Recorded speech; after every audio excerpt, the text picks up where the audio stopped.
بسم اللہ الرحمن الرحیم الحمد للہ رب العالمین الرحمن الرحیم مالک یوم الدین ایاک نعبد و ایاک نستعین اهدنا الصراط المستقیم صراط الذین انعمت علیہم غیر المغضوب علیہم ولا الضالین بسم اللہ الرحمن الرحیم قل هو اللہ احد اللہ الصمد لم یلد ولم یولد ولم یکن له کفوا احد کذالک اللہ رب العالمین۔ درود پڑھ لیجیے گا محمد وآلہ محمد۔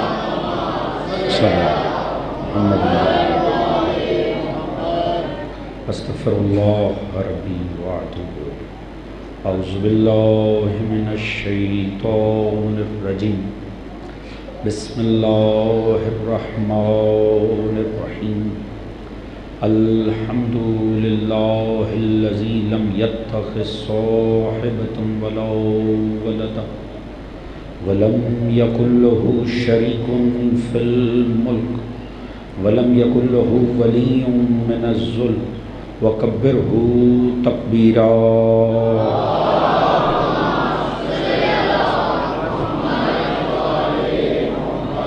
الصلاة والسلام علی رسولہ الکریم المکی المدنی الامی صاحب الوقار والسکینہ المدفون بعرض المدینہ ابی القاسم المصطفیٰ محمد صلی اللہ علیہ وسلم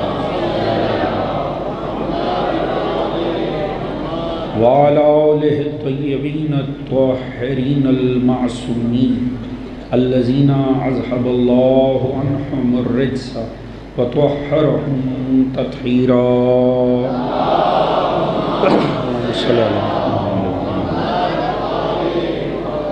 اما بعد فقد قال سبحانہ بسم اللہ الرحمن الرحیم فاقم وجہک للدین حنیفا فطرۃ اللہ التی فطر الناس علیہا لا تبدیل لخلق اللہ ذالک دین القیم ولکن اکثر الناس لا یعلمون۔ صلوات محمد وآلہ۔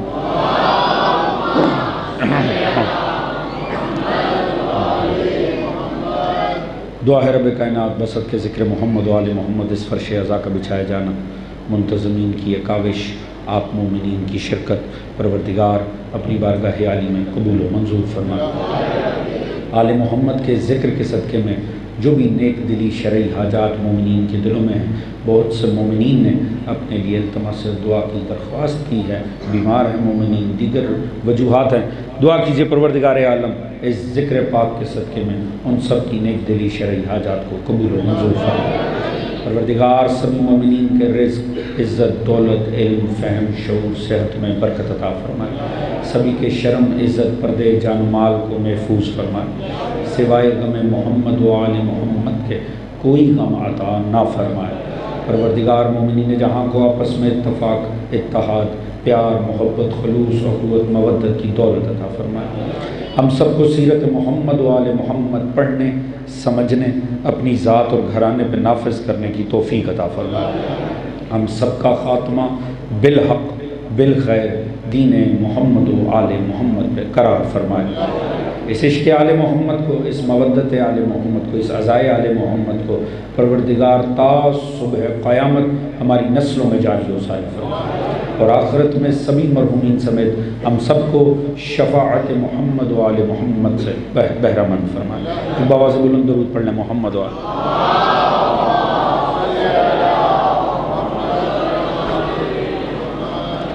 اجازت ہے جی بات کا آغاز کیا جائے۔ حضرات سامعین، دین فطرت کے عنوان سے یہ آج کی ہماری چھٹی نشست ہے۔ یقیناً جو مطالب آپ حضرات کے گوش گزار کیے گزشتہ شبوں میں، یقیناً اس کا کوئی نہ کوئی خاکہ آپ کے ذہنوں میں انشاءاللہ محفوظ ہوگا۔ کل عرض یہ کیا تھا کہ پروردگار عالم نے نفس انسانی کو اس انداز میں ڈیزائن کیا ہے، یہ مختلف قسم کی طاقتیں اپنے اندر رکھتا ہے، اور ان کا معاملہ یہ ہے کہ ان کی آپس میں نہیں بنتی، وہ تمام متضاد قسم کے لطائف کی حامل ہیں اور متضاد قسم کے مسائل کی حامل ہے۔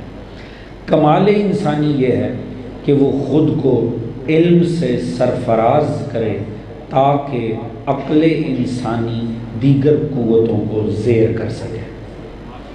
اگر عقل انسان کی حاوی رہے گی اور وہ عقل کی روشنی میں آگے بڑھے گا تو پھر دنیا میں بھی کامیابی ہے اور آخرت میں بھی کامیابی ہے۔ مگر اگر خدا نخواستہ یہ نعمت عقل کمزور پڑ گئی تو پھر انسان کے لیے ذلت ہے، خواری ہے، دنیا کے اندر بھی اور آخرت میں۔ تو حضور عرض یہ کیا تھا، عبادات کا اصل فلسفہ ہی یہ تھا کہ اللہ رب العزت نے انسان کو انسان پر اختیار دینے کے لیے عبادت کو واجب کر دیا۔ یعنی یہ عبادتوں کا واجب کرنا بھی اس کی شان کریمی ہے، یعنی اس نے یوں چاہیں کہ زبردستی بھی ہمارا بھلا کر دیا۔ اللہ رب العزت بنیادی طور پہ جبار بھی انہی معنوں میں ہے۔ بڑی لطیف بات اگر آپ حضرات توجہ فرمائیں، ہے توجہ آپ دوستوں کی میرے ساتھ؟ خدا جبار کن معنوں میں ہے؟ جبار بظاہر میں ہم کہتے ہیں جابر حکمران، یعنی مطلب جو جبر کرتے ہیں، زبردستی کرتے ہیں، جو جنایت برتتے ہیں، سفاکیت و صفاحت سے کام لیتے ہیں۔ تو معاذ اللہ کیا خدا کوئی اس قسم کا حکمران؟ کیا آپ کا یہ تصور توحید ہے؟ مگر ہے تو صحیح، جبار تو ہے۔ تو معصوم سے پوچھا کہ مولا جبار کن معنوں میں ہے؟ آپ نے فرمایا جبار وہ ان معنوں میں ہے وہ انسان کا زبردستی بھی اس کا بھلا کر دیتا ہے۔ یعنی جیسے ایک بچہ ضد کرتا ہے باپ سے اور وہ کچھ ایسا مانگتا ہے، باپ کو پتہ ہے کہ یہ شے جو یہ مانگ رہا ہے اگر میں نے اسے دی تو یہ اس کے حق میں مفید نہیں ہے، باپ اس کی بجائے کچھ اور لے کر دے دیتا۔ بچہ یہ سمجھتا ہے میرے ساتھ ظلم ہو رہا ہے، مگر یہ باپ جانتا ہے کہ یہ کرم ہو رہا۔ انسان منہ اٹھا کے سب کچھ مانگ لیتا ہے، یہ خدا جانتا ہے اگر یہاں اسے یہ نعمت میں فراوانی ملی یہ میرا سجدہ بھی چھوڑ دے گا، یہ اپنا اخروی نقصان کر لے گا، لہٰذا وہ اتنی دعا سنتا ہے جتنی آخرت میں بھی کام آئے انسان کے۔ خدا ظلم نہیں کرتا، وہ کریم ہے، وہ جبار بھی معنوں میں ہے کہ زبردستی بھلا کر دیتا۔ تو حضور یہ جتنی عبادتیں واجب کی یہ بنیادی طور پہ ہمارا ہی بھلا کر دیا۔ کسی عبادت نے ہم سے فحش کو دور کیا، کسی نے ہم سے خباثت کو دور کیا، کسی نے ہماری عقل کو طاقت عطا کی۔ یعنی یہ تمام واجبات دینیاں جنہیں ادا کرتے ہوئے ہمیں تکلیف محسوس ہوتی ہے، اگر اس کی روح میں اتر کے دیکھیں تو یہ تھوڑی سی تکلیف بطور انسان ہمیں بلند کر دیتی ہے نا؟ توجہ دوستان کی بات کو آگے بڑھاتے ہیں۔ حضور دیکھیں یہ جو بندگی ہے نا، پروردگار نے واضح فرمایا وَمَا خَلَقْتُ الْجِنَّ وَالْإِنسَ إِلَّا لِيَعْبُدُونَ، میں نے تو تمہیں خلق اس بندگی کی خاطر کیا۔ اگر فقہ میں جا کر عبد کی تعریف پڑھے نا تو انسان حیران رہ جاتا ہے۔ جیسے میں نے شجاعت کی تعریف پہ لطیف ذہنوں کو دعوت دی تھی کہ اگر شجاعت کی تعریف کرو نا تو جناب ابو الفضل کی تعریف ہو جاتی ہے، تعریف شجاعت کی کرو ہوتی جناب عباس کی ہے۔ بے عین ہی عبدیت کی تعریف اگر ہم از روئے فقہ پوچھیں نا کہ عبد کسے کہتے ہیں تو بظاہر تعریف عبد کی ہے، مگر دیکھیں کیسے بعض انسان کامل ہیں جن کی تعریف ہو جاتی ہے۔ از لحاظ فقہ عبد اس انسان بے بس کو کہتے ہیں، پوری توجہ، عبد اس انسان بے بس کو کہتے ہیں جس کا اپنا کچھ نہ ہو، اس کا جو ہو، اس کی جان، اس کی مال، اس کی عزت، اس کی خودی، اس کا گھرانہ، اس کی دولت، اس کی شہرت، جو اس کا ہو وہ اصل میں اس کے مالک حقیقی کا ہو، اور جب مالک ڈیمانڈ کرے وہ سب اٹھا کے اپنے مالک کو پیش کرتے ہیں۔ اس انسان بے بس کو از لحاظ فقہ عبد خدا کہتے ہیں۔ توجہ فرمائیے آپ نے دوستو، آپ کو لگا کہ تاریخ کے بعض کرداروں کی تشریح ہو رہی ہے۔ عبد اسے کہتے ہیں جس کا اپنا کچھ نہیں، گھرانہ، جان، مال، عزت، نفس، وہ یہ سمجھے ہی نہیں کہ یہ میرا ہے، وہ یہ ایمان رکھے یہ میرے مولا کا ہے، یہ میرے آقا کا ہے، اور جب آقا ڈیمانڈ کرے وہ اٹھا کے دے دے۔ اسے کہتے ہیں از لحاظ فقہ عبد خدا۔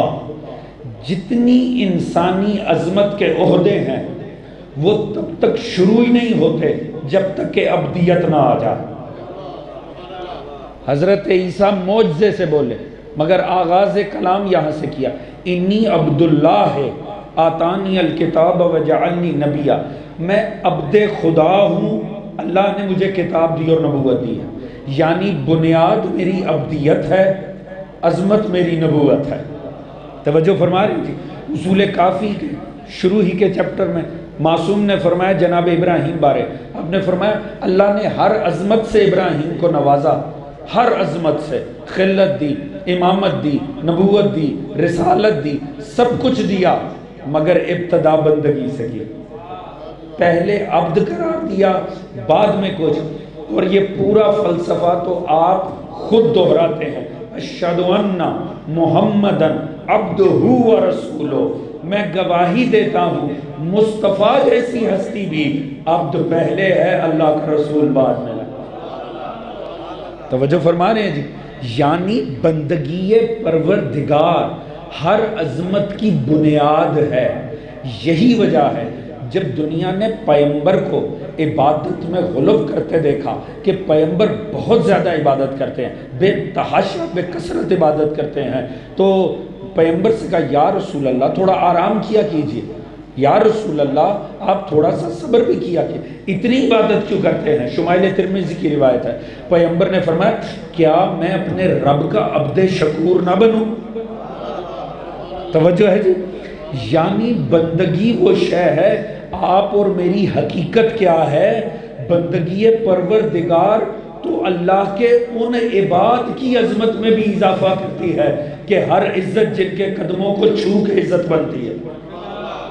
توجہ ہے جی؟ نہ ہم محمد و آل محمد کو جانتے ہیں۔ میں جملہ عرض کرنے جا رہا ہوں، پوری توجہ چاہوں گا، بات سمجھ میں آئے، ساتھ دیجئے گا تاکہ سلسلہ تقریر کو آگے بڑھائیں۔ حضور کمال یہ دیکھیں آپ اور میری حقیقت کیا ہے، نہ ہم محمد و آل محمد کا عرفان رکھتے ہیں، نہ ہم ان کی حقیقت کو جانتے ہیں، نہ ہم ان کے عہدوں کو جانتے ہیں، مگر بندگی وہ شے ہے جو محمد و آل محمد کو بھی خدا کی نظر میں بلند کرتی ہے۔ اللہ جانے ان کا کیا مقام ہے، وہ درجے کون سے ہیں جو خدا انہیں دیتا ہے، ہم تو اتنا ہی دیکھتے ہیں جو ظاہر میں ہے، خدا جانے وہ بندگی خدا کا کون سا درجہ ہوگا کہ جب ایک انگوٹھی اللہ اور رسول سی ولایت دلا دے، ایک ضرب ثقلین کی عبادت پہ بھاری آدھا۔ جزاک اللہ یا توجہ فرما رہے صاحبان، خدا کی قسم خدا ہی بہتر جانتا ہے ان ہستیوں کا مقام کیا ہے۔ اللہ رب العزت نے فرمایا میں نے تمہیں بندگی کے لیے خلق کیا ہے۔ بندگی مقصود تخلیق انسانی ہے۔ سوچیں پوری مقصود تخلیق انسانی جس کی ایک ضرب میں سمٹ آئے، اللہ جانے اس کی ذات کی وسعت کیا ہوگی۔ توجہ فرما رہے ہیں، حضور غور نہیں کیا آپ نے، جملہ لطیف تھا۔ سوچیں پوری بندگی جس کی ایک ضرب کے ساتھ لپٹی ہوئی ہوگی، جس کی ضرب کا مقام یہ ہے، اس کے سجدے کا مقام کیا ہوگا؟ دوسا مادہ ہے کہ نہیں ذکر علی؟ توجہ فرما رہے ہیں جی؟ سوچیں جس کی ضرب میں پوری بندگی ہے، اس کے سجدے میں کیا کچھ ہوگا؟ ضرب میدان میں لگتی ہے، پیشانی خدا کی عبادت میں خدا کے سامنے زمین کو چھوتی ہے، جس کی ضرب اتنی قوی ہے کہ کائنات کے مقصود بندگی کو کور کر لے، اللہ جانے اس کا سجدہ اور نماز کیا ہوگا۔ یہی وجہ ہے دنیا نے علی کے سوا ایسی کامل عبدیت دیکھی ہی نہیں تھی۔ اس طرح کی عبدیت جس کا مظاہرہ مولا امیر نے کیا، ایسا 23 سال کے علی ابن ابی طالب ہیں، جنگ احد میں کھڑے ہوئے ہیں، ایک تیر آ کر مولا کے پائے اقدس میں لگا، تیر بڑا ہی برا لگا، جب کوشش کی گئی کہ اسے کھینچا جائے تو شدت تکلیف سے مولا امیر المومنین چھونے نہیں دیتے تھے، شدید تکلیف تھی، تو مولا رسول خدا نے فرمایا چھوڑ دو علی کو، ابھی نہ کھینچنا، ابھی نہ نکالنا، جب میرا بھائی مصلی عبادت پہ کھڑا ہونا، دوستوں میرے ساتھ ہے کہ نہیں؟ تھوڑا ساتھ دیں گے تو لطف آئے گا۔ فرمایا ابھی نہ چھونا، ہاں جب علی مصلی عبادت پہ کھڑا ہوگا نا، جب علی حالت نماز میں ہوگا پھر کھینچ لینا۔ توجہ فرما رہے ہیں جی؟ یہ جب انسان نماز میں کھڑا ہوتا ہے اسے سردی محسوس ہونا بند ہو جاتی ہے؟ کیا اسے گرمی نہیں لگتی حالت نماز میں؟ کہ اگر اسے کوئی مسئلہ ہو تو کیا نماز میں جا کے بدل جاتا ہے؟ بدن تو بدن ہی ہے، جسم تو جسم ہی ہے۔ ہونا تو یہ چاہیے کہ جو کیفیت عبادت کے باہر ہے وہی اندر ہو۔ توجہ فرما رہے ہیں دوست؟ مگر رسول نے فرمایا ابھی نہیں نکالنا، جب علی حالت نماز میں ہوگا۔ وہی ہوا، علی جیسے ہی نماز پر کھڑے ہوئے نا تو علی کا وہ تیر کھینچا گیا۔ ایک لمحے کے لیے مولا علی کے چہرے پر بھی اذیت کے آثار نہیں آئے۔ توجہ ہے جی؟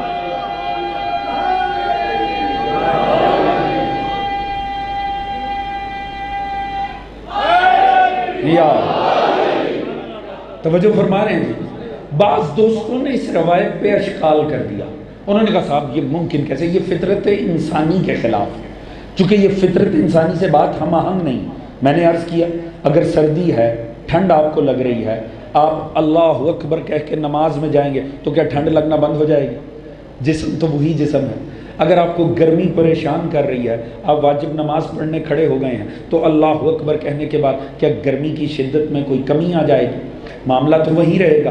لہذا بعض دوستوں نے اعتراض کیا، انہوں نے کہا یہ فطرت کے خلاف ہے، لہٰذا یہ روایت درست نہیں ہے۔ اگر تکلیف ہے تو تکلیف ہر صورت میں ہونی چاہیے۔ حضرت آیت اللہ محسن قرآتی کیا خوبصورت اس کا جواب دیا، خدا کی قسم لطف آ جائے۔ انہوں نے فرمایا جو دوست اس روایت پہ اعتراض کر رہے ہیں کاش صحیح سے قرآن پڑھ لیتے۔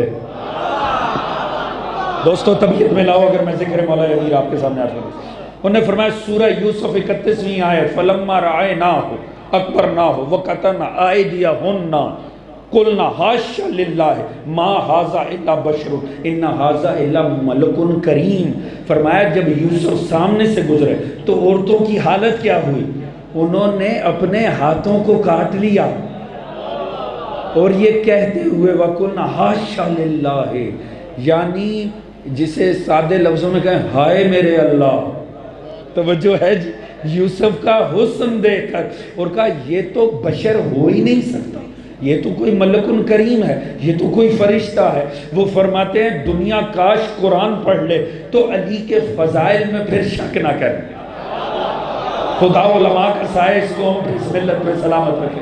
وہ فرماتے ہیں کاش دنیا قرآن صحیح سے پڑھے۔ فرماتے ہیں یہ عشق مجازی تھا، عشق مجازی میں اتنی محویت تھی، عشق مجازی میں اتنی شدت تھی کہ ہاتھ کٹ رہا ہے محسوس نہیں ہو رہا۔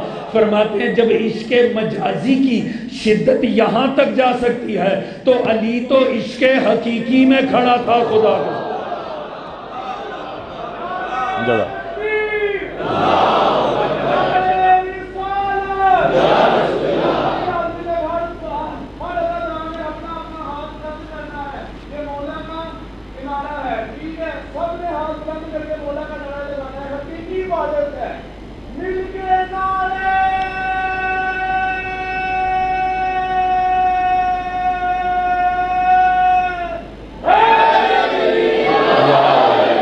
جزاک اللہ جزاک اللہ۔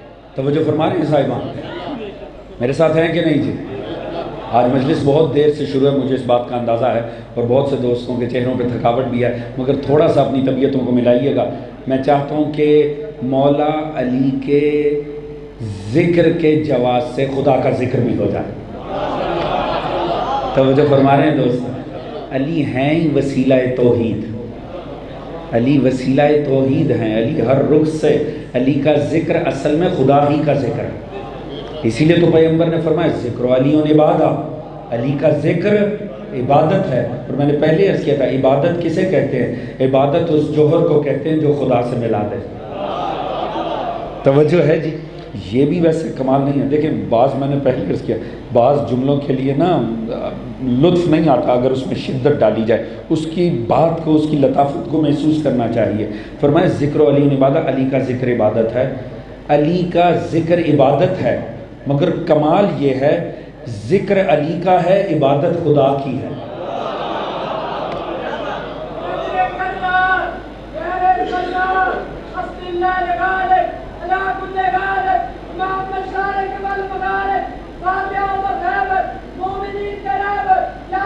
جزاک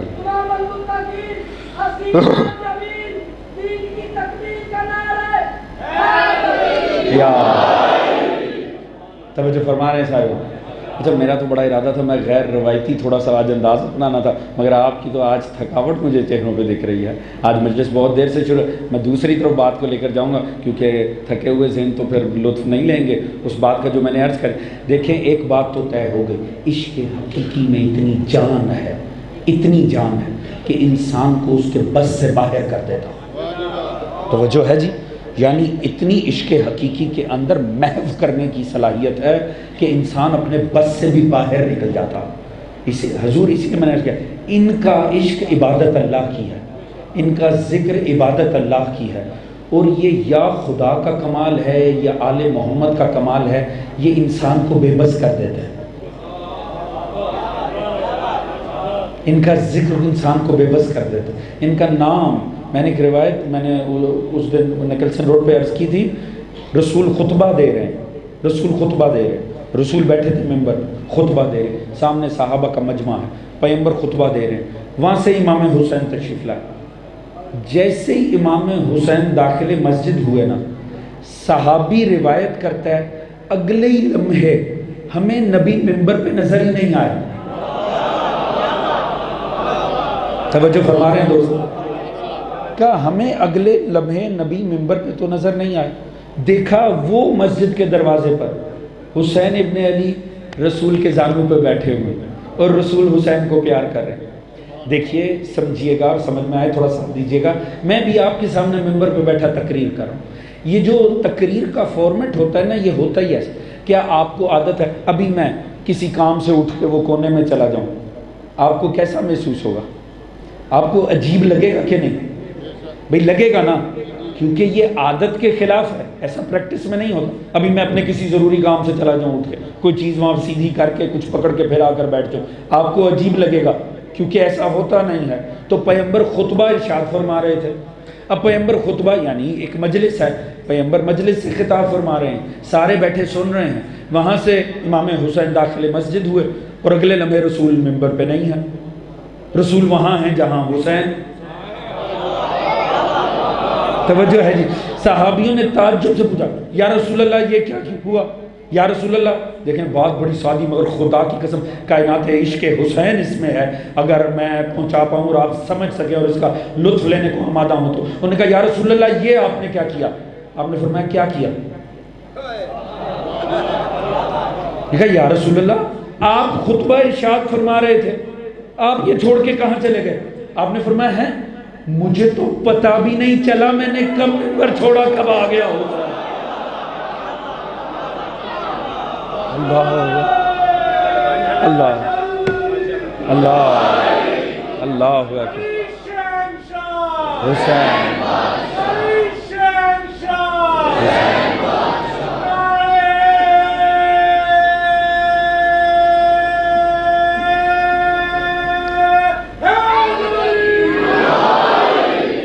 توجہ فرما رہے دوستو. حقیقت ہے خدا کی قسم یہ اتنا محو کر دیتے ہیں. تو سوچیں جہاں دنیا خام خواہ ہمیں شکوے کرتی ہے اس ذکر کو لے کے, جہاں نبی کا بس نہیں چلتا ہمارا بس کہاں سے چل جائے. دنیا ہماری بے بسی پر رحم کرے. توجہ فرما رہے ہیں ان ہستیوں کے آگے ہم بے بس ہیں. اچھا جوانوں اگر اجازت دیں تھوڑا سا غیر روایتی ہو کر اس جملے پہ غور کریں کہ علی کا ذکر عبادت ہے. نہیں دیکھیں میں نے جوانوں سے کہا تھا, مجھے بزرگوں نے کہا ہے کہ ماشاءاللہ جوان منہ بند کر کے بیٹھے ہوئے ہیں. جوانوں اجازت ہے, شوق سے سنیں ذکر عالم. دیکھیں کمال یہ دیکھیے گا, اس بات کو سمجھیے گا. رسول میں ہم نے پہلے بات کی تھی کہ علی کا چہرہ دیکھنا عبادت ہے.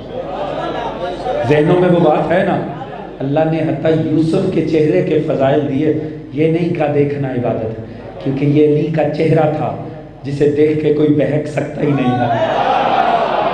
علی کا چہرہ خدا سے ملا دیتا، یہ کمال ہے علی کے چہرے کا کہ خدا سے ملا دیتا ہے۔ کتنی بدقسمت ہوگی وہ دنیا جس کا چہرہ خدا سے ملا دے، وہ اس کے وجود کے ذریعے بھی خدا سے نہیں ملے۔ ہے تاریخ کیسے کرداروں پر یا تو حضور دیکھیں معصوم نے کیا فرمایا کہ ذکر علی عبادت ہے۔ میں ایک دعویٰ کرنے جا رہا ہوں، پھر اس کی دلیل پہ چند جملے اور زحمت تمام، پوری توجہ چاہوں گا۔ اگر مولا علی کا ذکر، ہمارا موضوع ہے دین فطرت، اگر مولا علی کا ذکر، میں ایک شیعہ ہونے کی حیثیت سے بالکل بات نہیں کر رہا، بالکل بھی شیعہ ہونے کی حیثیت سے بات نہیں کر رہا، اگر علی کا ذکر فطرت انسانی کا واجبی تقاضا نہ ہوتا تو عبادت نہ کہلاتا۔ میں جوانوں توجہ پوری توجہ فرما رہے ہیں جی، یہ جو پیغمبر نے فرمایا نا کہ ذکر علی عبادت ہے، اگر فطرت انسانی کا، انسان کا، میں نے قطعاً شیعہ نہیں کہا، میں فقہ کی بات نہیں کر رہا ہوں، میں مکتب آل محمد کے، میں انسان کی بات کر رہا ہوں، کیونکہ ہم نے بات پہلی محرم سے شروع کی فطرت اور انسان کے حوالے سے، شیعہ کے حوالے سے نہیں۔ توجہ ہے جی، کیونکہ فطرت انسانی کا دین اسلام ہے، بعد میں کوئی بہک جائے تو بہک جائے، پیدا تو ہر کوئی مسلمان ہوا۔ اگر علی ابن ابی طالب کا جو ذکر ہے وہ فطرت انسانی کا واجبی تقاضا نہ ہوتا تو یہ عبادت نہ ہوتا۔ میں آپ کو دلائل عرض کرنے جا رہا ہوں تاکہ اس کے بعد آپ کو سمجھ آئے کہ کیا وجہ ہے قوالی علی کے ذکر کی لگی ہوتی ہے، جھوم سکھ رہا ہوتا۔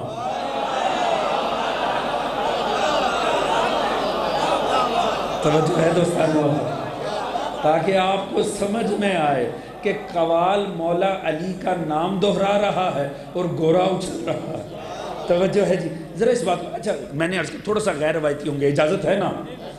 دیکھیں اچھا میں اپنی طرف سے، ڈاکٹر علی شریعتی، آپ نے نام سن رکھا ہے جی، ایران کا ایک فلسفی اسکالر گزرے ڈاکٹر علی شریعتی، اور حضور ڈاکٹر علی شریعتی نے نا ایک کتابچہ ہے ان کی 2 تقاریر کا جو کبھی انہوں نے تہران میں کی تھی۔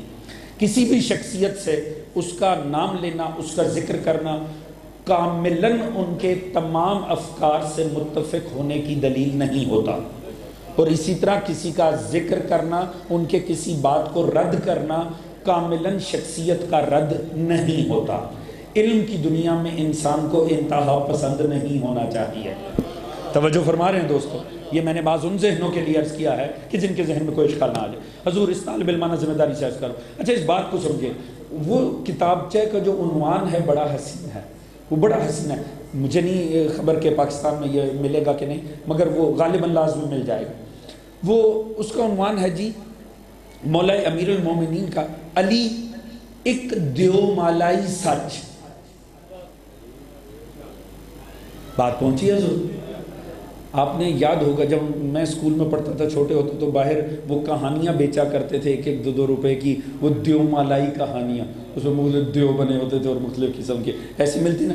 دیومالائی کہانی کا مطلب کیا ہوتا ہے؟ دیومالائی کہانی اسے کہتے ہیں جو جھوٹ پہ مبنی ہو، جو اصل میں فیک ہو، یعنی دیومالائی یعنی جن اور بھوتوں کی باتیں ہیں، یوں ہی بنائے ہوئے افکار۔ مگر ذرا عنوان سنیں، دیومالائی سچ۔ جوان یہاں ساتھ دیں گے تو لطف آئے گا۔ دیومالائی علی ایک دیومالائی سچ۔ اچھا حضور کمال یہ ہے، اس کا جو تھیم ہے نا وہ میں اگلے 10 سے 15 منٹ میں آپ کے سامنے عرض کر کے آپ کی زحمت کو تمام کروں گا، اور پھر دیکھ علی کا ذکر عبادت ہے، ذہن میں میرا مقدمہ رکھیے گا بات کا۔ وہ فرماتے ہیں انسان، اور دیکھیں یہ فلسفیوں پہ ختم ہوتا ہے انسان کی نفسیات کو سمجھنا۔ دیکھیں ایک عرصہ انسانیت پہ گزرا ہے جب انسان کا اصل موضوع ہی انسان تھا، جہاں بینی تھی، کائنات کے علوم تھے۔ اب تو جو کچھ ہم کالجز اور یونیورسٹیز میں پڑھ رہے ہیں حقیقتاً ہے، اس پہ تو شاید لفظ علم صادق آنا بھی بہت مشکل ہے۔ یہ تو صرف کمائی کرنے کے اسالیب سکھائے جا رہے ہیں کہ اصل میں ایک انسان کو اس قابل کیسے بننا ہے کہ وہ کچھ کمانے کے قابل بن جائے۔ اب بطور انسان کچھ نہیں پڑھایا جا رہا، بلکہ اگر وقت مختصر ہے ایک جملہ کہہ کے عرض کر کے آگے بڑھ جاؤں کہ اب تو صرف ایک بڑی مشین کے پرزے تیار کیے جاتے ہیں کالجز میں. توجہ فرما رہے ہیں دوستو، اس بات کو ذہن میں رکھیں. اب تو ایک سسٹم کے لیے جتنے ملازم چاہیے اتنے تیار کر کے سسٹم میں بس ڈال دیے جائیں. اب تو یہ ہو رہا ہے. مگر انسان کا ایک وقت رہا کہ انسان کا موضوع ہی کائنات تھی، جہاں بھی نہیں، اور انسان. وہ فرماتے ہیں اگر انسان کے مزاج کو پڑھو نا تو ایسا لگتا ہے، میں محنت سے یہ بات عرض کروں مگر نتیجہ کائنات سے زیادہ حسین ہے، پوری توجہ چاہوں. وہ فرماتے ہیں کہ اگر اس انسان کے مزاج کو دیکھیں نا تو ایسا لگتا ہے کہ انسان من حیث الانسان، اسلام کی بات نہیں، یہودی کی بات نہیں، عیسائی کی بات نہیں، انسان بطور انسان اس پلینٹ پر، اس دنیا میں خوش نہیں ہے. میں بالیدہ ذہن بیٹھے ہوئے ہیں، لطف آئے گا بات. وہ فرماتے ہیں انسان کے اگر مزاج کو دیکھیں نا ایسا لگتا ہے انسان نا اس دنیا میں دکھی جی رہا، وہ خوش نہیں. بلکہ وہ بڑی لطیف مثال ہے. وہ کہتے ہیں جتنا اجتماعی آرٹ ہے نا، جتنے بھی اجتماعی آرٹ ہے، یعنی آرٹ میں کیا کچھ آتا ہے، مصوری آتی ہے، شاعری آتی ہے، یہ اس میں کالم نویسی آتی ہے، سٹوری رائٹنگ آتی ہے، یہ جدید صورتوں میں فلم آتا ہے، ڈرامہ آتا ہے. وہ فرماتے ہیں جتنا آرٹ ہے نا انسان کا، چاہے وہ افریقن ہو، چاہے وہ یورپین ہو، چاہے وہ یہ برصغیر سے ہو، چاہے چائنا کا ہو، چاہے امریکہ، اگر آپ سارے انسانی اجتماعی آرٹ کو ایک جگہ اکٹھا کریں اور اس کا تجزیہ کریں تو وہ سارا ہی دکھ پہ مبنی ہے. میں جوانوں پوری توجہ چاہوں گا، آپ کے ساتھ ہوگا تو میں کسی نتیجے تک لے کر جاؤں گا. وہ فرماتے ہیں اس کی میں آپ کو دلیل دیں، آپ کسی اچھے بھلے نا ویل سیٹل انسان سے جسے بظاہر آپ دیکھیں اس کی زندگی میں کوئی کمی نہیں ہے، آپ اس سے کہیں صاحب اپنے فیوریٹ اشعار سنا دیں، کوئی غزل سنا دیں، وہ انتہائی دکھی قسم کی آپ کو غزل سنائے گا. توجہ ہے جی؟ ہونا تو یہ چاہیے وہ کوئی ایسے اشعار سنائے جس میں زندگی کی رمق ہو، جس میں چہک ہو. نہیں، وہ آپ کو ایسی دکھی ڈپریسنگ قسم کی غزل سنائے گا نا آپ کا بھی دل برا ہو جائے. توجہ فرما رہے ہیں جی؟ اچھا، وہ فرماتے ہیں کہ جتنے آرٹ کے شاہکار ہوئے ہیں نا دنیا میں، چاہے فلم میں، چاہے مصوری میں، چاہے سٹوری میں، کسی میں، وہ سارے وہ ہوئے شاہکار، وہ بنے جن کا پلاٹ دکھ پہ مبنی تھا. توجہ ہے دوستو؟ تھوڑی سی غیر روایتی بات ہو رہی ہے مگر لطف آئے گا اگر پہنچے تو. وہ کہتے ہیں دنیا میں جو بڑی فلمیں کامیاب ہوں، چلیں سادی سی مثال میں عرض کروں تاکہ جوانوں تک پہنچ سکے، دنیا کی بڑی شاہکار جو فلمیں ہوں وہ ہوئیں کہ جن کا جو پلاٹ تھا، جو سٹوری تھی، وہ غم کے اوپر مبنی تھی، جو دکھ پہ منتہا ہوئی. اسی طرح جو بڑے بڑے مصوری کے شاہکار بنے، انہوں نے کہا مسکراتی تصویر دنیا میں سب سے معروف ہوئی، مگر دنیا نے کہا یہ اس لیے معروف ہوئی کیونکہ اس کی مسکراہٹ میں بھی دکھ کا پہلو تھا. توجہ فرما رہے ہیں؟ وہ فرماتے ہیں انسان کا اجتماعی آرٹ دیکھو نا تو انسان ایسا آرٹ پروڈیوس کر رہا ہے، اگر اس کو سمجھنا ہے نا تو زندان میں بند کسی قیدی کو دیکھو، وہ دیواروں پہ مختلف نشان بناتا ہے، مختلف شکلیں، مختلف الفاظ اور مصرے لکھتا ہے. اس کی زندان کی دیوار پہ، جیل کی دیوار پہ لکھی ہوئی ہر تحریر یہ دکھ بیان کر رہی ہوتی ہے کہ میں یہاں کا ہوں نہیں، میں یہاں قید ہو کر رہ گیا. توجہ ہے جی؟ وہ فرماتے ہیں انسان کا اگر اجتماعی آرٹ دیکھے نا، ذکر علی و نبادہ پہ لے کے جانا ہے، میں کان کہیں اور سے پکڑ رہا ہوں، پوری توجہ چاہوں گا. وہ فرماتے ہیں اجتماعی آرٹ اگر انسان کا دیکھے نا تو وہ فطرتاً ایسا آرٹ پروڈیوس کر رہا ہے کہ جس سے لگتا ہے وہ دنیا میں خوش نہیں ہے، وہ یہ سمجھتا ہے کہ وہ یہاں کی مخلوق ہے ہی نہیں، وہ زبردستی یہاں پہ آیا ہوا ہے اور اسے پلٹ کر جانا. وہ فرماتے ہیں اس وجہ سے، اس کی وجہ کیا، آخر یہ دکھ ہے کیوں؟ اسے تکلیف کیا ہے انسان کو، یہ کیوں یہاں پر دکھی ہے؟ وہ فرماتے ہیں اگر تو یہ آرٹ غریب ملکوں سے پروڈیوس ہوتا تو پھر تو سمجھ میں بھی آتی ہے، یورپ میں سیٹلڈ ممالک سے بھی ایسا ہی آرٹ پروڈیوس ہو رہا ہے جو دکھ پہ مبنی ہے۔ وہ فرماتے ہیں اس کی ایک وجہ ہے، جوانوں پوری توجہ، میں نتیجے کی طرف بات کو آہستہ آہستہ لے کر بڑھوں گا۔ وہ فرماتے ہیں اس کی ایک وجہ، اصل وجہ یہ ہے انسان کو بطور انسان جو کاملیت، جو پرفیکشن اس دنیا میں چاہیے نا، اسے وہ مل ہی نہیں رہی۔ وہ فرماتے ہیں انسان خوب پہ راضی نہیں ہوتا، خوب تر پہ راضی ہوتا۔ یہ خوبصورت پہ راضی نہیں ہے، خوبصورت ترین پر راضی ہے۔ اسے طاقت نہیں، طاقتور اچھا لگتا۔ توجہ فرما رہے ہیں جی؟ انسان بنیادی طور پہ چاہتا ہے پرفیکشن کی انتہا، وہ اسے یہاں ملتی نہیں ملتی، تو یہ کرتا کیا ہے؟ فرمایا جب اسے نہیں ملتی نا، پھر یہ جھوٹ گھڑتا ہے، یہ ایسے فیک دیومالائی کردار خلق کرتا ہے جن پہ یہ جھوٹی نسبتیں دیتا ہے، کسی پہ شجاعت کی، کسی پہ حسن کی، کسی پہ طاقت کی، کسی پہ محبت کی، کسی پہ نفرت کی۔ بات پہنچ رہی ہے دوست؟ اس نے کہا اس نے طاقت کا مظہر کسی کو دکھانا تھا، جہان کے اوپر قبضے کا مظہر، سلطنت کا مظہر، اس نے سکندر یونانی کو اٹھا دیا۔ ایک گھٹیا قسم کا لٹیرا انسان نے اپنے قلم کی طاقت سے اسے سکندر اعظم بنا دیا۔ توجہ فرما رہے ہیں جی؟ تھا ایک گھٹیا قسم کا لٹیرا، مگر پکڑ کے جھوٹ پر مبنی سٹوری کھڑی کی، اسے پکڑ کے فاتح اعظم اور سکندر اعظم بنا دیا۔ تھا گھٹیا سا لٹیرا، سیستان کا مریل سا پہلوان تھا رستم، اس نے پکڑ کے رستم جہاں بنا دیا۔ ایرانی شاعر فردوسی کہتے ہیں دنیا مجھے کریڈٹ دے، میں نے دنیا کو رستم دیا ہے۔ سیستان کا مریل سا پہلوان تھا، فردوسی کے قلم کی طاقت نے اسے رستم زماں بنا دیا۔ بات پہنچ بھی رہی ہے دوستوں کے نہیں؟ وہ فرماتے ہیں اس نے محبت کے جذبے کی کاملیت دکھانی تھی، اس نے فیک سٹوریز بنا لی، کہیں ہی راجہ بن گئے، کہیں رومیو جولیٹ بن گئے، کہیں کچھ بن گئے، سب بکواس، سب جھوٹ۔ مگر کیوں گھڑا انسان نے؟ کیونکہ انسان کی فطرت کا تقاضا ہے کسی کا ایسا ذکر کرے جو پرفیکشن کا حامل ہو۔ یہ انسان کی فطرت کا تقاضا ہے کہ انسان کے پاس ایسے کردار ہوں کہ جن میں اتنی کاملیت ہو کہ یہ اس کاملیت کا ذکر بار بار کرے۔ لہٰذا انسان ہر معاشرے میں ایسے جھوٹے کردار بنا بنا کر ان کا ذکر کرتا رہا اور اپنی فطرت کو آسودگی دیتا رہا۔ بات پہنچ رہی ہے کہ دوستوں کے نہیں؟ تھوڑی دیر میرا ساتھ دے تو نتیجہ بڑا حسین ہے۔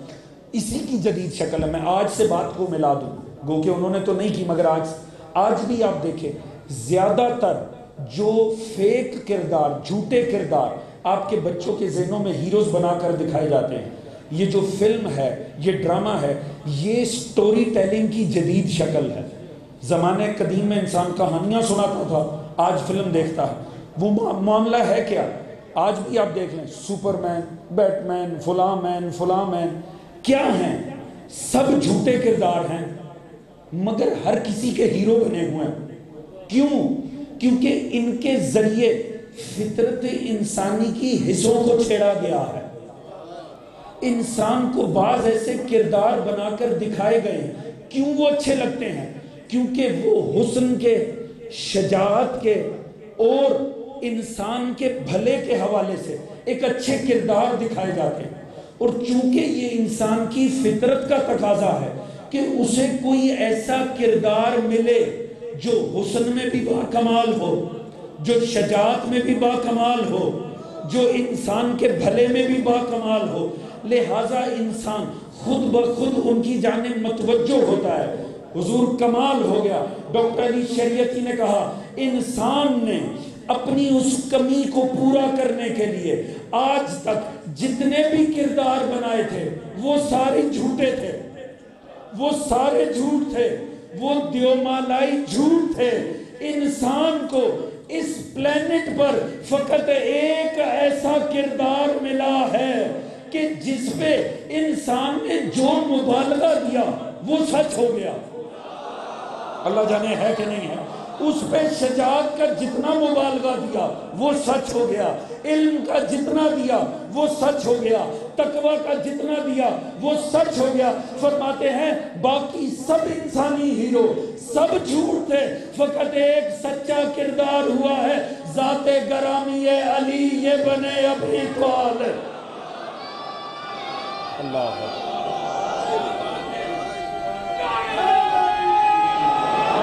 یا علی. توجہ فرما رہے ہیں صاحبہ. فرماتے ہیں یہ کمال ہے ذات گرامی علی کا. کیوں؟ کیونکہ وہ جتنے کردار تھے نا ان میں جتنا مبالغہ تھا وہ جھوٹ تھا. رستم پہ جتنا شجاعت کا تھا وہ جھوٹ تھا. سکندر کے اوپر جتنا بھی کامیابی جھوٹ تھا. جس طرح یہ محبت بھرے قصے، یہ فیک قصے، پر یہ انسان یہ جھوٹ بکا کیوں؟ کیوں یہ جھوٹ بکا؟ کیونکہ انسان یہ سننا چاہتا ہے، یہ اس کی فطرت کا تقاضا ہے. اسے یہاں کاملیت نہیں ملتی، لہٰذا وہ کاملوں کا ذکر چاہتا. دوست میرے ساتھ ہیں کہ نہیں ہیں؟ لہٰذا اسی لیے یہ جھوٹ بھکا. مگر فرماتے ہیں یہ سب جھوٹ تھا. ہاں ایک ہی ذات ایسی ہوئی جس میں جو مبالغہ دیا سچ ہو گیا. آپ کیا مبالغہ دیں گے؟ آپ کیا مبالغہ دیں گے؟ یہی کہیں گے اس کا علم زمین سے شروع ہوتا ہے آسمان پہ جاتا ہے. ہاں ایسا ہی ہوتا ہے. علی زمین پہ بیٹھتا ہے آسمان کے راستے بتا دیتا. شجاعت کا کیا دیں گے؟ وہ اگر دروازہ اٹھا کر پھینکے 70 میل کے بھی چاہے تو ہلتا نہیں ہے. نہیں ہلتا دوستو. وہ کاٹ کے پھینکے تو برابر تلتا ہے، تو ہاں تل جاتا ہے. یعنی جو مبالغہ کرو کسی اور میں کرو جھوٹ بن جاتا ہے، علی میں کرو تو سچ بن جاتا. توجہ فرما رہے دوست. فرماتے ہیں اسی اللہ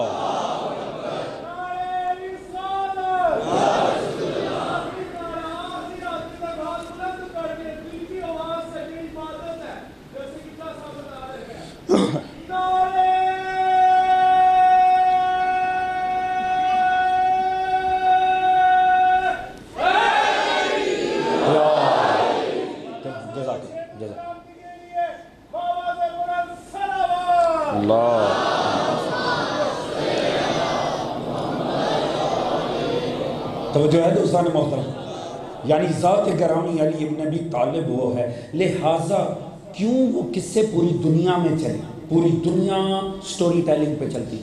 آج اسی کی جدید شکل فلم اور ڈرامہ پوری دنیا کے اندر رائج ہے. ایسا نہیں ہے میں کسی مخصوص مذہب کی بات کر رہا ہوں. اور ہر جگہ ایسی کرداروں کی پذیرائی ہے کہ جو دکھائے جاتے ہیں جن میں علم بھی ہے، شجاعت بھی ہے، اور جتنے کمال ہیں وہ انسانی وصف سے بڑے ہوئے ہیں، اور وہ اپنی ان صلاحیتوں کو انسان کے بھلے کے لیے استعمال کر رہے ہیں. جب ایسا کردار انسان کے سامنے آتا ہے نا، انسان خود بخود اس کا ذکر دیکھتا ہے، اس کو کمال پہ دیکھتا ہے. کیوں دیکھتا ہے؟ کیونکہ یہ اس کی فطرت کا تقاضا ہے. توجہ فرما رہے ہیں جی؟ مجھے ایمان سے بتائیے اب سمجھ میں آیا ذکر علی عبادت کیوں ہوا؟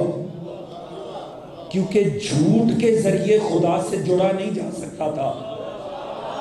چونکہ واحد قصہ سچا ہے ہی علی کا. جتنا ذکر علی سنا جائے گا اتنا خدا سے جڑا جائے گا. اسی لیے کسی اور کے لیے نہیں کہا، علی کے لیے کہا ذکر اس کا کرو، عبادت خدا کی بن جائے گی. توجہ فرما رہے ہیں دوستو؟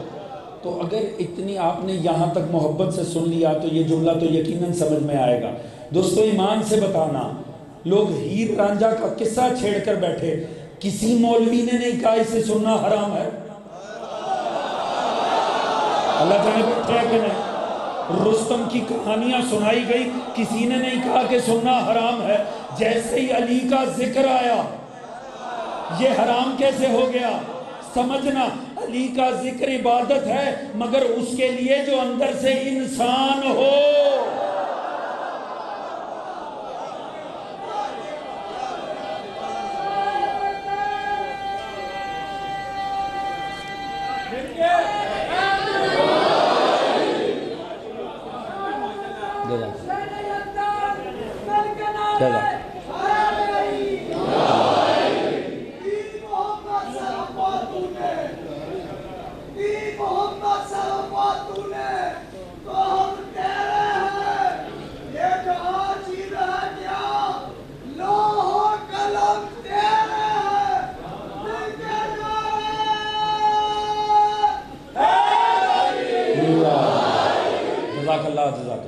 توجہ فرما رہے ہیں دوستان؟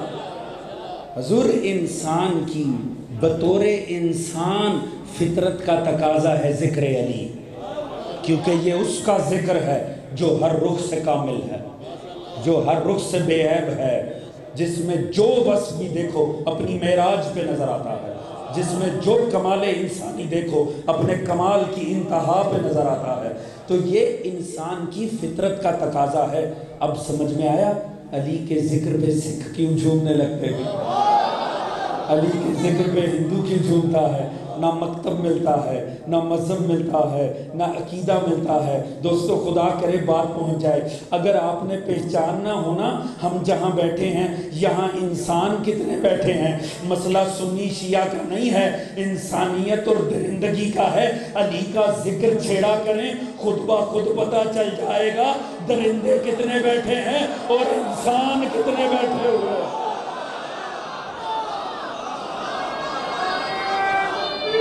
اللہ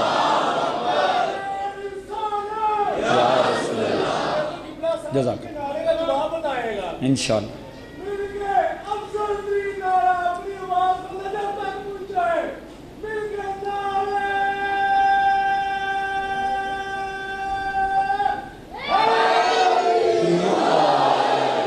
جزاک اللہ جزاک اللہ۔ توجہ ہے دوستو؟ اسی لیے مولا امیر نے فرمایا ما للہ آیت اکبر منی، مجھ سے بڑی اللہ کی نشانی کون سی ہے؟ توجہ ہے جی؟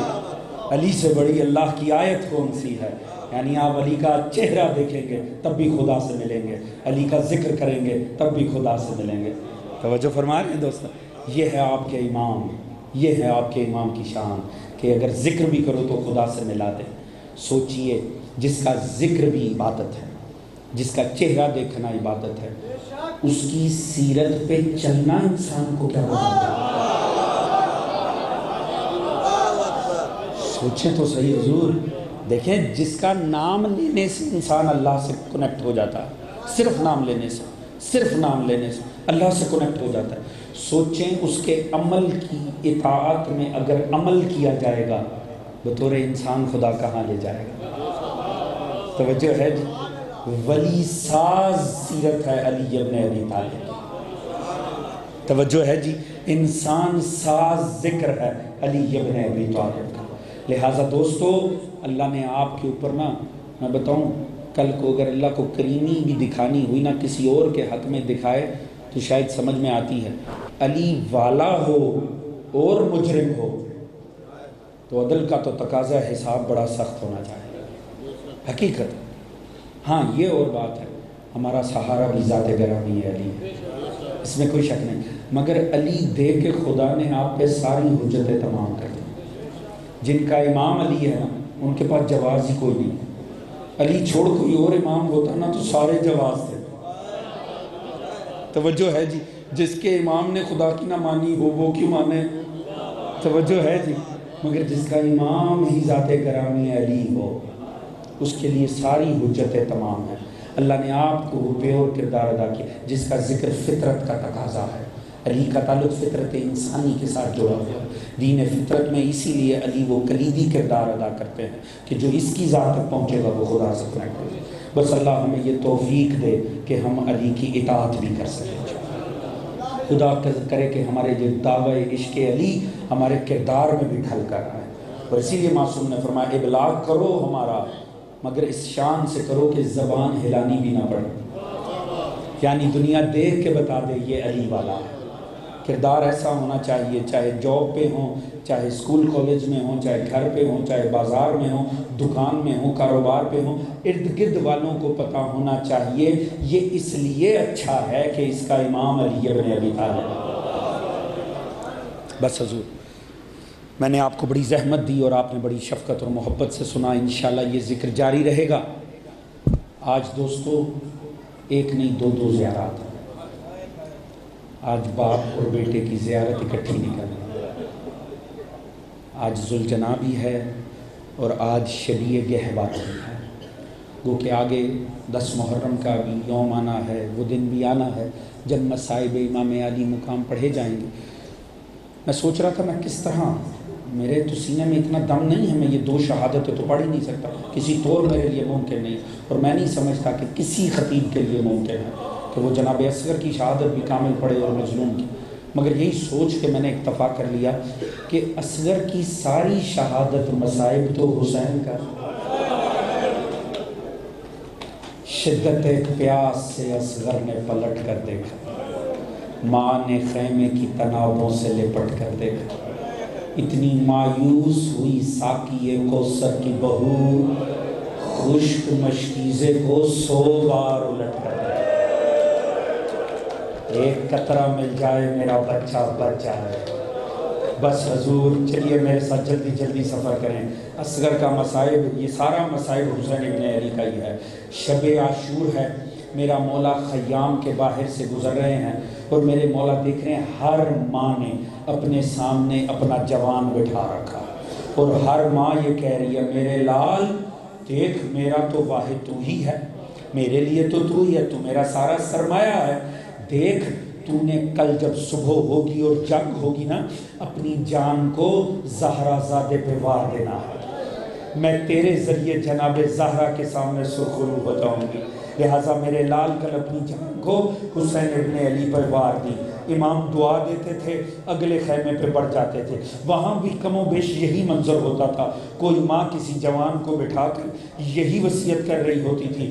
مگر میرے مولا نے ایک عجب خیمہ دیکھا خیمے میں ایک دکھیا ماں رباب بیٹھی ہوئی جس کے سامنے کوئی جوان ہی نہیں ہے، ہاں گود میں ایک 6 ماہہ بچہ ہے، اور وہ بیٹھی بین کر رہی ہے کاش میرا بھی کوئی جوان ہوتا، میں بھی مظلوم کربلا پہ وار دیتی، رو رو کر کہہ رہی کاش میں بھی زہرا کے سامنے سرخرو ہو جاتی۔ اتنے میں مولا نے جب سنا، مولا خیمے میں داخل ہوئے، مولا نے فرمایا رباب یہ کیسا استغاثہ کر رہی ہو؟ کہ مولا اپنی قسمت پہ رو رہی ہوں، کل لیلہ سرخرو ہو جائے گی، کل مولا دیکھیں باقی بیبیاں فروا سرخرو ہو جائے گی، میں جناب زہرا کے سامنے کیا پیش کروں گی؟ میرے مولا نے کہا رباب مطمئن ہو جا، کل تیرے بچے کی قربانی ہر قربانی سے بڑھ جائے۔ کہ مولا بچہ یہ علی اصغر، مولا یہ میرا 6 ماہہ، کہا ہاں رباب یہ 6 ماہہ، کہ مولا میرا بچہ تو اتنا بھی نہیں ہے کہ سواری پہ سوار ہو سکے، جنگ کیسے کرنی؟ مولا نے فرمایا رباب مطمئن رہ، ہر بچہ سوار ہو کر جائے گا، تیرے بچے کی سواری میں حسین بندہ، یہ میرے ہاتھ پہ سوار ہو کر جائے گا۔ بس دوستو میں تمام کروں، اگلا دن آتا ہے جب اشقیاء نے ظلم و ستم شروع کیا، کربلا میں ظلم و ستم کی انتہا شروع ہوئی۔ علامہ علی نقی نقل مرحوم نے، اللہ ان کے درجات بلند، انہوں نے فرمایا تھا کربلا کا میدان بڑا سخت میدان تھا، اس میدان کی ایک سختی یہ بھی تھی کہ جو پہلے چلا گیا اس نے کم تکلیف سہنی تھی، اس نے بھوک کم سہنی تھی، اس نے گرمی کم سہنی تھی، اس نے پیاس کم سہنی تھی، جس نے جتنا دیر سے جانا تھا اس نے اتنی بھوک سہنی تھی، اتنی پیاس سہنی تھی، اپنوں کی جدائی سہنی تھی۔ فرماتے اگر یہ معاملہ نہ ہوتا حسین سب سے پہلے خود جان دیتے، مگر حسین سب سے آخر میں اس لیے گئے، جس کا مطلب ہے حسین سے زیادہ پیاسا گیا ہی کوئی نہیں، حسین سے زیادہ بھوک کسی پہ طاری نہیں تھی، حسین سے زیادہ کسی نے اپنوں کی لاشوں کو اٹھایا نہیں تھا، سب سے زیادہ تھکے ہوئے حسین ابن علی تھے وقت شہادت۔ مگر میں کہتا ہوں سلام ہے 6 ماہ علی اصغر پہ، سب سے آخر تک باپ کا ساتھ اصغر نے دیا، اگر کوئی حسین سا پیاسا تھا تو علی اصغر تھا۔ بس حضور معاملہ یہ ہے کہ ایک مرتبہ میرے مولا میدان میں آئے اور میرے مولا نے ایک مرتبہ سواری سامنے کھڑی ہے، مولا سوار ہونا چاہتے ہیں، مگر ایسے تو سوار ہونے کی امام کو عادت ہی نہیں تھی۔ امام کے ایسے مزاج شناس غلام ارد گرد ہوا کرتے تھے کہ اگر سواری کے پاس آ جائیں تو فوراً آ کے اپنے ہاتھ بنا دیتے تھے یا گھٹنا آگے کر دیتے تھے، فوراً آ کر امام کو سوار کرواتے تھے۔ مگر اب سواری ہے، امام ہے، کوئی بھی ارد گرد نہیں ہے۔ ایک دفعہ امام نے ادھر دیکھا ادھر دیکھا امام نے کسی کو نہیں پایا. ایک مرتبہ رو کر کہا کہاں گئے ہو میرے شیرو؟ کوئی صدا بلند نہ ہوئی. تو پھر میرے مولا نے وہ نوحہ پڑھا کہ جس نے کربلا کا رنگ بدل دیا، جس نوحے کا اثر یہ ہوا کہ گنج شہیدہ میں شہداء کی لاشیں تڑپ گئیں، وہاں فرات پہ عباس کا لاشا تڑپ گیا. فرمایا حل من ناصر ینصر، حل من مغیث، ارے کوئی ہے جو اس غریب کی مدد کرے گا.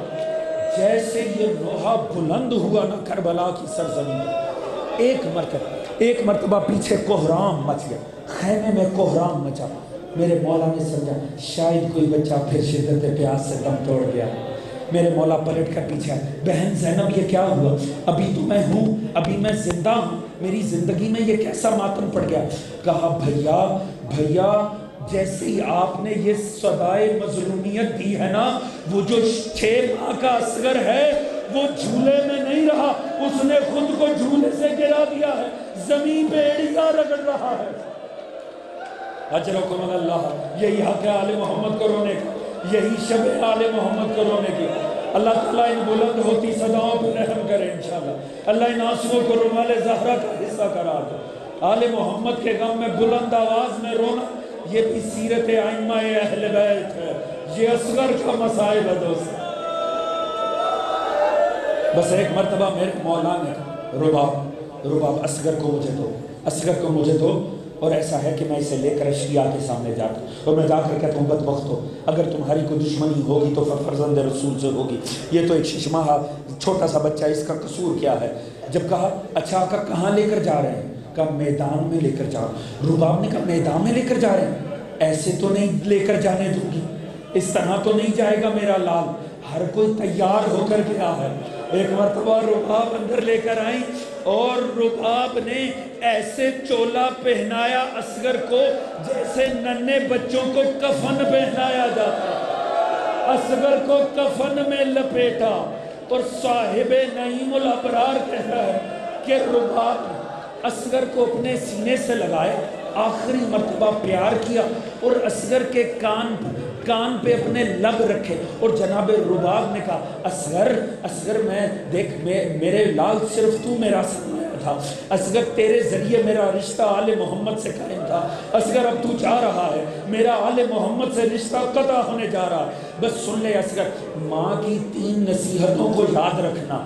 پہلی نصیحت فرمایا اصغر جب تک کوئی شہید زندہ رہا اس نے اپنی زندگی میں مظلوم کو زخم نہیں آنے دیا. میرے لال دیکھنا تیری زندگی میں مظلوم کو کوئی زخم نہ لگے.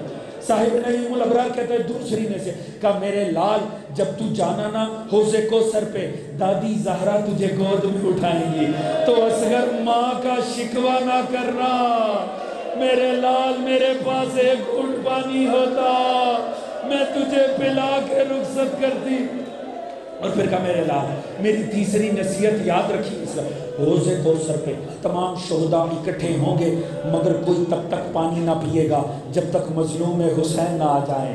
جب حسین مظلوم نہ آ جائے میرے لال تب تک صبر کری جب تک بابا نہ آ جائے. وصیت تمام مولا حسین کو دیا مگر بڑی عجب شان سے دیا. ساری بیویاں کھڑی ہوئی ہیں، یہ کربلا کا سب سے ننھا شہید ہے جو میدان میں جا رہا ہے. حق بنتا تھا نا اس کا رخصت ویسے ہو جیسے علی اکبر کا ہوا ہے، جیسا قاسم یتیم کا ہوا ہے.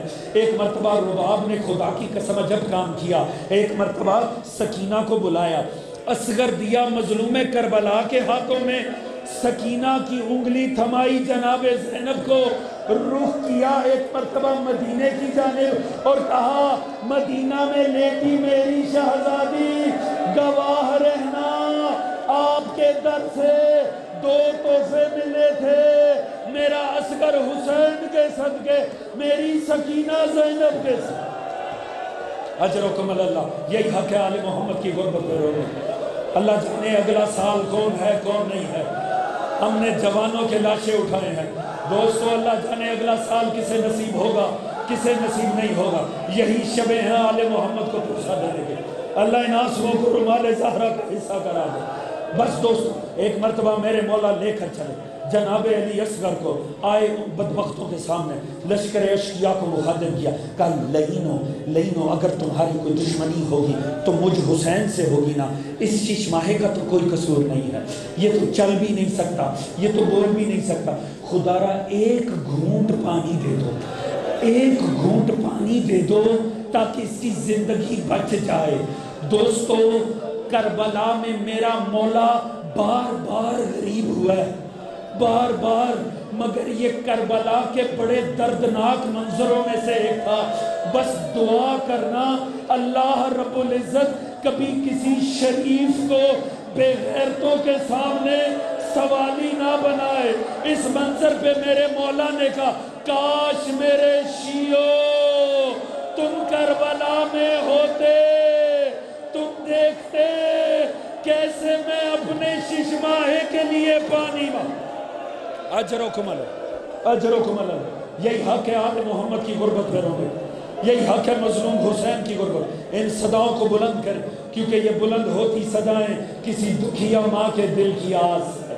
غم حسین میں آہ کے نہ تصویہ پروردگار، کچھ دیر بس مسائل، کچھ دیر بس حضور، جیسے یہ کسی لئی نے صدا دی پیچھے سے، اس نے کہا اصل میں نا پانی خود پینا ہے، یہ بہانہ بچے کا بن رہا۔ اللہ اکبر، جیسے کسی ملعون نے یہ کہا نا، میرے مولا کو جلال آ گیا، کہا اصغر اب حجت خدا کی عصمت پہ سوال آ گیا ہے، اب میرے لال تو جان اور ابلاغ حق جانے، اتنا کہنا تھا اصغر نے ننھی سی زبان ہونٹوں سے نکلا۔ یہ ایسا منظر تھا کہ ایک مرتبہ تڑپ کے لشکر اشقیاء رہ گئے، لشکر اشقیاء میں گریا پڑ گیا۔ ایک مرتبہ جب لشکر اشقیاء میں گریا پڑا نا تو پسرے سامنے اس ملعون نے کہا ہرملا اقطع کلام الحسین، ہرملا کلام حسین کو قطع کر دے، یہ نہ ہو میرا لشکر ہی باغی ہو جائے۔ یہ لعین آگے بڑھا، بس دوستو اس کے بعد کیا قیامت آئی کربلا میں، ہائے کاش آسمان پھٹ جاتا، کاش زمین پھٹ جاتی، سے شعبہ تیر اس لعین نے کمان میں لگایا۔ عجب منظر تھا، اس تیر کا چلنا تھا کہ اصغر ایک کان سے دوسرے کان تک ذبح ہو گیا۔ میرے مولا کے ہاتھوں پہ مظلوم کا لہو آیا، میرے مولا نے چاہا آسمان پہ پھینکے، آسمان نے کہا نہیں حسین اگر ایک قطرہ آیا کبھی کچھ اوپر سے پانی نہ آئے گا، چاہا زمین پہ پھینکے، زمین نے کہا نہ حسین یہ خون ناحق ہے، اگر ایک قطرہ آیا تو ایک دانہ نہ اٹھے گا۔ میرا مولا مجبور ہو گیا، انکار آسمان کو ہے راضی زمین نہیں، اصغر تمہارے خون کا ٹھکانہ کہیں نہیں۔ مولا نے چہرے پہ ملیا ماتم حسین،